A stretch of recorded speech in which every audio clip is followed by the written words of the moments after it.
Nay, maniligaw ko nga pala. Hi tita, ako nga pala si Enzo, ang soon-to-be jowa ni Scarlett. Enzo? Anak, di ba yan yung anak ng mayor?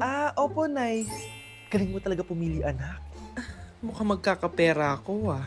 A few moments later. O sige, pumapayag na ako na maging jowa mo tong anak ko. Yes! Pangako tita, hindi ko papaiyakin si Scarlett. Pwede mo na akong i-kiss. Paps, may bayad ang kiss sa anak ko, ha? Nay, ano na naman yan? Aba, syempre, ang mahal ng diaper at gatas mo ng bata, tapos libre lang. Ano naman? Tita, magkano po ba? Magkano? Eto price list. Holding hands, 200 pesos. Hug, 300 pesos. Kiss sa kamay, 500 pesos.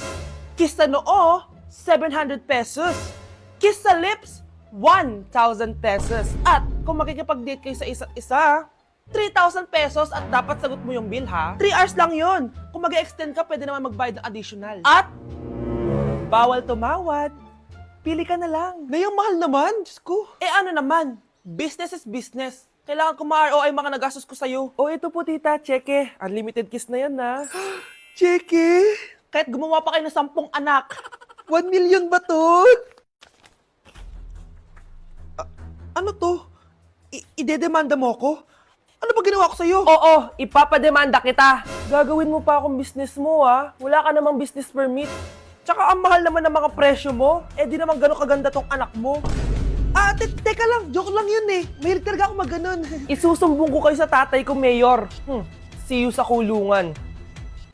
Kukulong na naman ako.